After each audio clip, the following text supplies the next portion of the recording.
Of differentiation लिख सकते हैं कि इंटीग्रेशन इज रिवर्स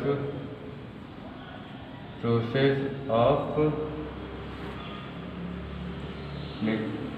डिफरेंशिएशन। ये क्या है? डिफरेंशिएशन का ये रिवर्स प्रोसेस होता है। इंटीग्रेशन जो होता है वह डिफरेंशिएशन का रिवर्स प्रोसेस होता है। इसको एंटी डेरिवेटिव भी कहते हैं। इसको क्या कहते हैं? एंटी डेरिवेटिव भी कहते हैं।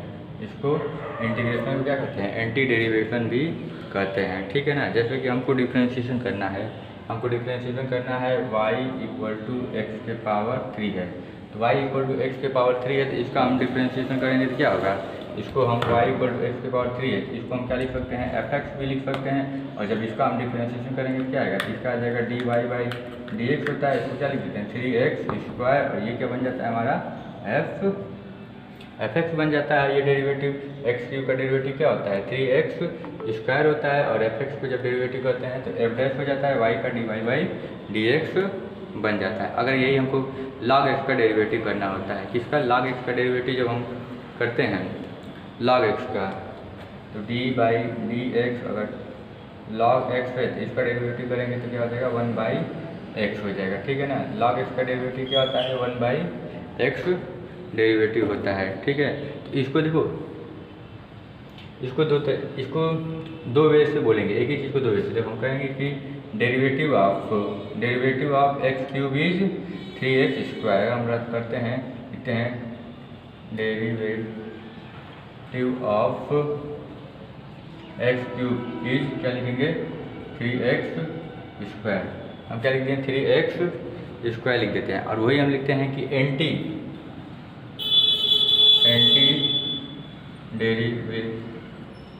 Derivative of 3x square. देखिए 3x स्क्वायर का एंटी डेरिवेटिव क्या हो जाएगा? इज x क्यूब हो जाएगा। मीन्स x क्यूब का डेरिवेटिव क्या होता है? 3x स्क्वायर होता है। और इसका एंटी डेरिवेटिव देखो, इंटीग्रेशन को क्या कहते हैं? एंटी डेरिवेटिव कहते हैं ना। तो एंटी डेरिवेटिव जब 3x स्क्वायर करेंगे तो क्या आ जाएगा? x क्यूब आ जाएगा एंटी डेरिवेटिव। ठीक है।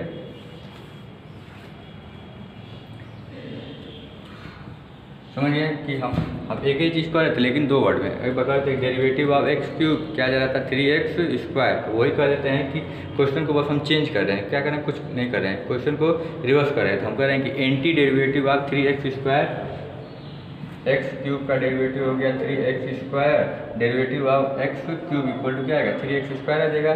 और इसी क्वेश्चन को हम जब चेंज करते हैं तो anti derivative of x square क्या आ जाएगा?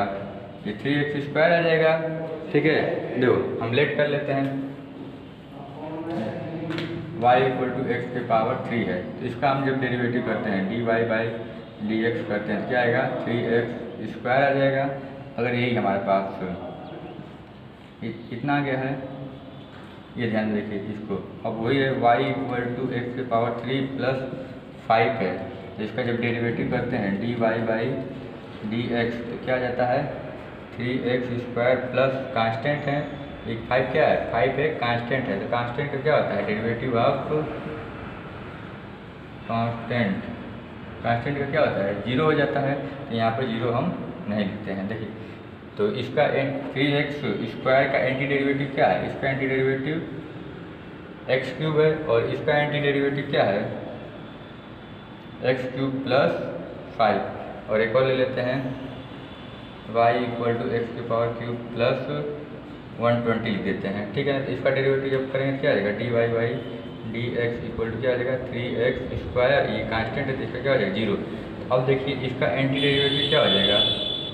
एंटी डेरिवेटिव क्या आ जा रहा है? x के पावर 3 प्लस 120। और इसका भी एंटी डेरिवेटिव यही। देखिए इसका जब डेरिवेटिव कर रहे हैं तो 3x स्क्वायर आ रहा है। इसका जब डेरिवेटिव कर रहे हैं तो क्या आ रहा है? 3x square. इसका डेरिवेटिव कर रहे हैं 3x स्क्वायर, मतलब इसका भी डेरिवेटिव 3x स्क्वायर आ रहा है, इसका भी डेरिवेटिव क्या है? 3x square. और ये पूरे का डेरिवेटिव क्या आ रहा है? 3x square. यहाँ से क्या कुछ कंसेप्ट समझ में आ रहा है? देखिए इसका x क्यूब है तो इसका डेरिवेटिव कर रहे हैं क्या आ रहा है? 3x स्क्वायर आ रहा है। और यहाँ पे x क्यूब प्लस 5 है तो इसका भी डेरिवेटिव कर रहे हैं क्या आ रहा है? 3x स्क्वायर आ रहा है। और इसका भी डेरिवेटिव कर रहे हैं तो क्या रहा है 3x²। सब में डिफरेंस देखने को मिला, मतलब कि यहाँ पे इससे हमको ये पता चल रहा है कि जब भी हम डेरिवेटिव कर रहे हैं, अगर हम इसका डेरिवेटिव करते हैं, ये डेरिवेटिव का सिंबल होता है 3x², तो क्या आ जाएगा x³ आ जा रहा है। तो देखो इसका डेरिवेटिव x³ आ जा रहा है, लेकिन इसका डेरिवेटिव तो ये भी तो आ रहा है। देखो x³ है तो इसका डेरिवेटिव करें क्या है x³ + 5 भी आ रहा है, और x3 + x² का डेरिवेटिव करें तभी भी x³ है। तो कैसे हमको पता चलेगा कि 3x² का डेरिवेटिव x ही होगा? ये भी हो सकता है, ये भी हो सकता है, तो ये दोनों क्यों नहीं हो सकता है? ठीक हो सकता है ना, होना चाहिए, ये भी होना चाहिए, ये भी होना चाहिए, लेकिन बार बार हमारा यही आ रहा है। तो इसमें हम क्या कर देते हैं कि इस चीज़ को बैलेंस करने के लिए यहाँ पे हम एक कांस्टेंट ऐड कर देते हैं। ये हम बताएंगे कैसे, ये x³ हो गया, इसका डेरिवेटिव x³ कैसे हो गया अभी हम बताएंगे, लेकिन बस सीधे अभी समझिए x³ यहाँ पे क्या करते हैं, इसको बैलेंस करने के लिए यहाँ पे क्या ऐड कर दिए, एक कांस्टेंट कर दिए। इस c का वैल्यू क्या हो सकता है, 5 हो सकता है, 120 हो सकता है। इसी का वैल्यू मतलब कांस्टेंट है तो यहाँ पे कुछ भी हो सकता है। देखो x³ में कांस्टेंट एक जुड़ा है, x³ + 120 में क्या जुड़ा है, कांस्टेंट जुड़ा है ना, तो इसकी जगह पे इसके साथ में क्या जोड़ देते हैं, हम एक कांस्टेंट जोड़ देते हैं। इसका मतलब x³ को करेंगे तो 3x² आ सकता है, और इस कांस्टेंट की जगह पे जो भी होगा हम उसको लिख देते हैं। ठीक है ना, तो इतना समझ में आया कि जब भी हम डेरिवेटिव करते हैं तो एंटी डेरिवेटिव करते हैं तो उसके साथ में एक कांस्टेंट ऐड करते हैं। कांस्टेंट क्यों ऐड करते हैं यहाँ से आपको समझ में आ गया होगा। इसका डेरिवेटिव कितना है, इसका भी डेरिवेटिव ये है, इसका भी डेरिवेटिव ये है, तो मतलब जब एंटी डेरिवेटिव कर रहे हैं तो कुछ ना कुछ छूट जा रहा है। इस वजह से उस कांस्टेंट को बैलेंस करने के लिए हम क्या करते हैं, यहाँ पे एक c को ऐड कर देते हैं। ठीक है ना, इतना समझ में आया। और देखिए एक चीज़ और, ये जो हमारा एंटी डेरिवेटिव को हम कहते हैं प्रिमिटिव भी कहते हैं। इसको क्या कहते हैं, प्रिमिटिव भी कहते हैं। इसको प्रिमिटिव भी कह सकते हैं, एंटी डेरिवेटिव कह सकते हैं, प्रिमिटिव कह सकते हैं, इंटीग्रल कह सकते हैं। इसको 3 नाम से क्या किया जा सकता है, जाना जा सकता है। ठीक है, तो हम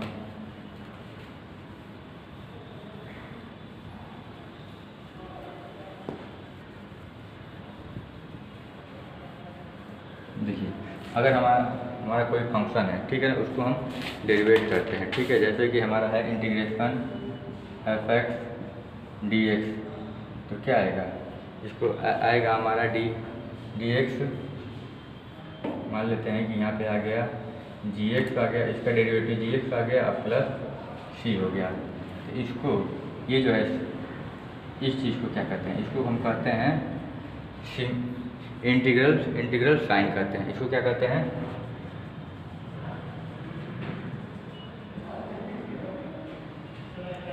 इंटीग्रल साइन करते हैं। ठीक है ना, और इसके बाद जो हमारा f(x) है, इस f(x) को हम कहते हैं, इस f(x) को कहते हैं इंटीग्रांड कहते हैं।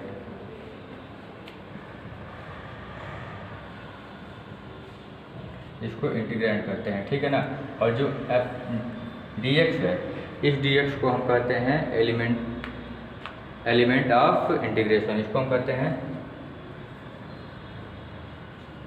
एलिमेंट ऑफ इंटीग्रेशन कहते हैं। इसको क्या कहते हैं, एलिमेंट ऑफ इंटीग्रेशन कहते हैं। ठीक है ना, और इसको बोलते हैं प्रिमिटिव बोलते हैं। इसको क्या बोलते हैं, प्रिमिटिव बोलते हैं। और जो c है इसको इंटीग्रल कांस्टेंट बोलते हैं,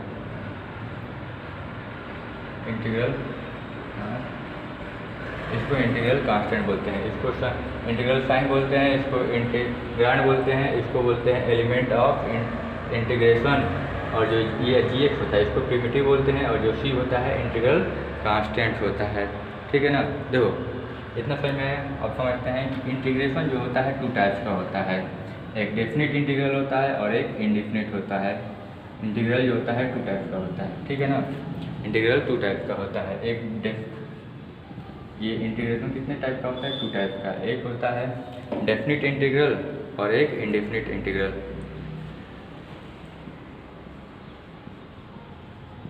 इंडेफिनेट इंटीग्रल होता है और एक होता है डेफिनेट इंटीग्रल। डेफिनेट इंटीग्रल होता है, ठीक है ना। अब देखिए इंडेफिनिट इंटीग्रल में क्या होता है कि कोई भी इंटीग्रेशन होता है डी होता है, ये सिंपली एफ एक्स डी होता है। और जो इंडेफिनिट होता है वहाँ पे क्या होता है कि साइन लगा होता है, लिमिट लगा होता है, एफ लेके बी तक एफ एक्स और डी एक्स। देखिए यहाँ पे क्या होता है, यहाँ पे कोई लिमिट नहीं होता है, ठीक है ना। और इसका जब भी हम इंटीग्रेशन करते हैं तो उसके साथ में एक कांस्टेंट मान लो जी एक्स आ गया प्लस कांस्टेंट एक ऐड कर देते हैं। लेकिन जब हम डेफिनिट इंटीग्रल का सॉल्व करते हैं तो इसमें कोई कांस्टेंट नहीं होता है, नो कांस्टेंट, इसमें कोई कांस्टेंट ऐड नहीं करते हैं। इसमें क्या करते हैं, कांस्टेंट को हम ऐड करते हैं, ठीक है ना। तो इतना तो समझ गए हैं। अब हम क्या करते हैं कि कुछ फार्मूला को समझते हैं, बेसिक जो फार्मूला है इंटीग्रेशन करने के लिए उन कुछ फार्मूले को हम समझ लेते हैं, ठीक है। वो बेसिक फार्मूला क्या है जो कि आपको क्वेश्चन सॉल्व करने के लिए आसानी रहेगा, क्योंकि कोई भी चैप्टर जब हम स्टार्ट करते हैं तो कम से कम दो चीज़ समझते हैं, उस चैप्टर के बारे में समझते हैं कि वो चैप्टर क्या कहना चाहता है, क्या फाइंड करना है, मतलब बेसिक इंट्रोडक्शन उस चैप्टर का समझते हैं। फिर उसके बाद उस चैप्टर में कौन कौन से फार्मूले यूज किए जाएंगे उन फार्मूले को हम समझते हैं, ठीक है ना। तो सबसे पहला फार्मूला है जैसे कि हमारा लॉग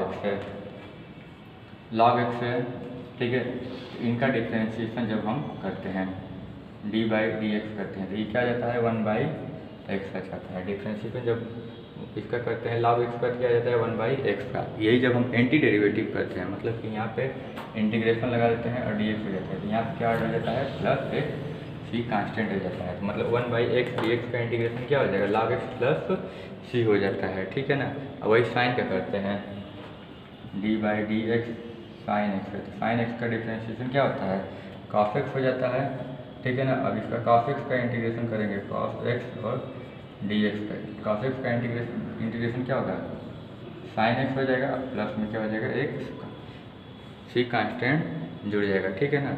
उसी तरह से जो भी हम इंटीग्रेशन करते हैं देखो एक्स के पावर एन है,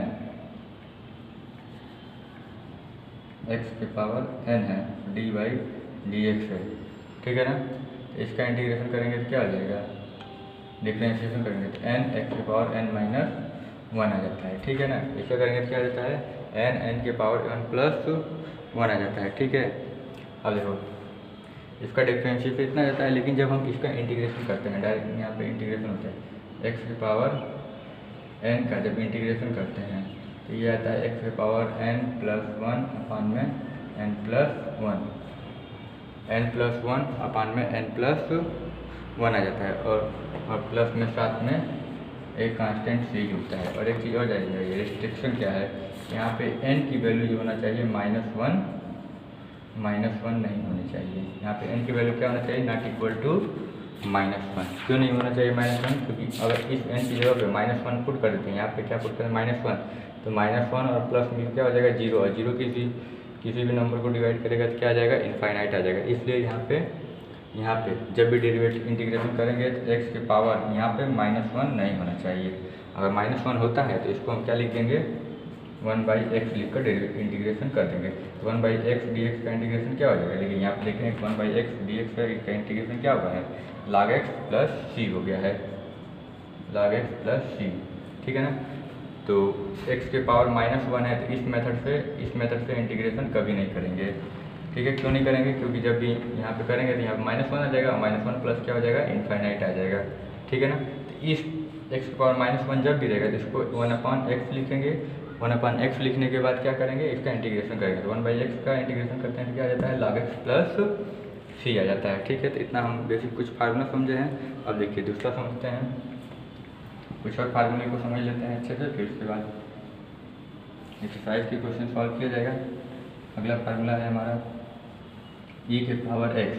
अगला फार्मूला क्या है, e के पावर x। देखिए अगर e के पावर x है और d बाई डी एक्स करते हैं तो इसका क्या आ जाता है, e के पावर x आ जाता है। तो जब इंटीग्रेशन भी करेंगे तो इसका क्या आएगा, e के पावर x प्लस एक कांस्टेंट जुड़ जाएगा। अब देखो जब d बाई डी एक्स ए के पावर x रहता है तो इसका क्या करते हैं, इसका होता है a के पावर x और log a हो जाता है, ठीक है ना। और वही इंटीग्रेशन में क्या हो जाता है कि a के पावर x और डी एक्स, तो इसका हो जाता है a के पावर x अपान में log a प्लस सी।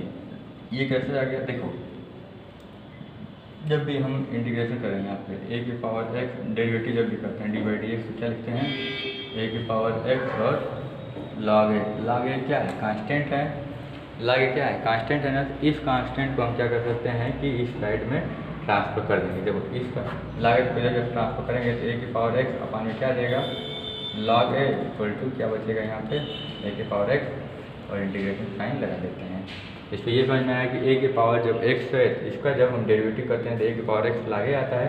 तो इसमें जो कांस्टेंट है कांस्टेंट को जो ट्रांसफ़र किया जा सकता है, यही वेरिएबल आता है। वेरिएबल को हम नहीं करते हैं इधर ट्रांसफर, जैसे कि साइन एक्स प्लस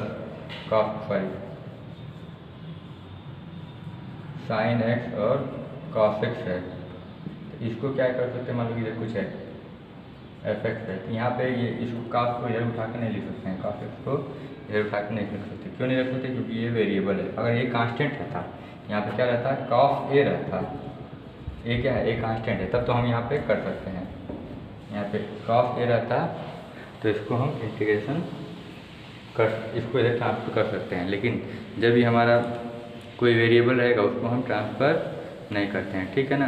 अब अगर आगे फार्मूला देखते हैं, अगला फार्मूला है सेक square x.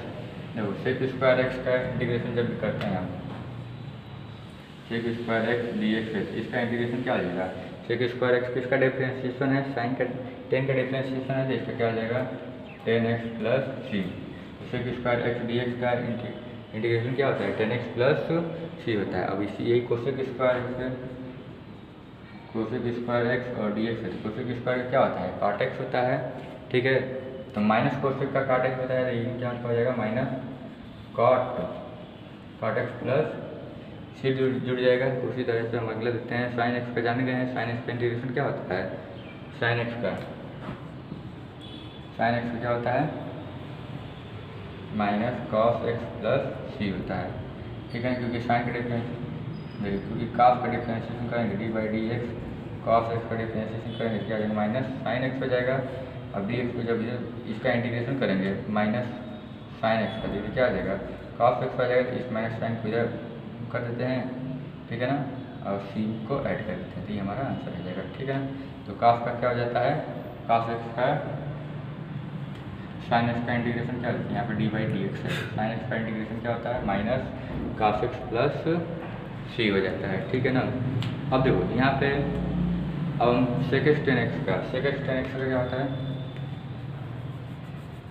Second ten x का डिफरेंशिएशन देखते हैं। देखो सेक एक्स और 10x डी एक्स है, जब सेक एक्स 10x रहता है इसका हो जाता है सेक एक्स प्लस सी हो जाता है। वही कोसेक एक्स कॉट एक्स होता है, कोसेक एक्स और कॉट एक्स होता है, तो इसका क्या हो जाता है कि minus cot cosec x minus cosec x plus सी।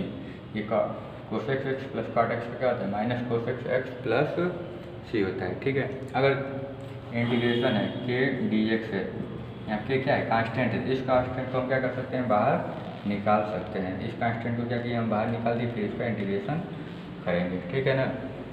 इसका इंटीग्रेशन करेंगे। अब देखिए हम जब डेरिवेटिव पढ़ते हैं तो उसमें प्रोडक्ट रूल भी अप्लाई कर देते हैं। प्रोडक्ट रूल होता था ना यू भी, D by d x you और वी, यू भी होता था। लेकिन जब इंटीग्रेशन करेंगे तो इसमें प्रोडक्ट रूल नहीं होता है, इसमें प्रोडक्ट रूल नहीं होता है और क्वेश्चन रूल भी नहीं होता है। क्वेश्चन रूल करने का मतलब कि x प्लस 1 अपान एक्स है, इसमें क्वेश्चन रूल भी नहीं होता है, ना ही प्रोडक्ट रूल होता है ना ही क्वेश्चन रूल होता है। हाँ प्रोडक्ट रूल की जगह पे इसमें आगे बहुत आगे पढ़ेंगे डिफ्रेंशिएशन बाय पार्ट पढ़ सकते हैं, लेकिन यहाँ पे प्रोडक्ट रूल नहीं होता है। कैसे पढ़ेंगे डिफ्रेंशिएशन बाय पार्ट, वो स्पेशल एक केस हो जाएगा, ठीक है ना, स्पेशल केस होगा।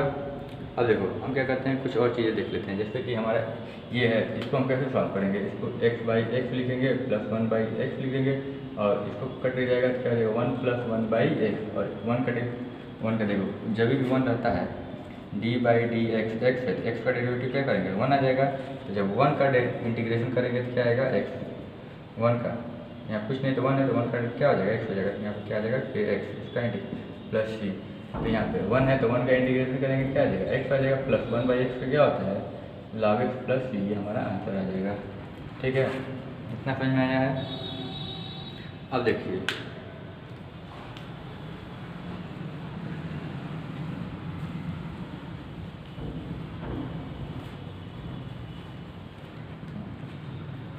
अगला हमारा है, देखो जैसे डी बाई डी एक्स था, ए प्लस माइनस बी था, ए प्लस माइनस बी था, तो इसको क्या लिख सकते हैं, d by d x a plus minus d by d x b. ऐसे करते थे ना, पहले इसका एक बार डेरिवेटिव कर देते थे, फिर उसके बाद बी का करते थे।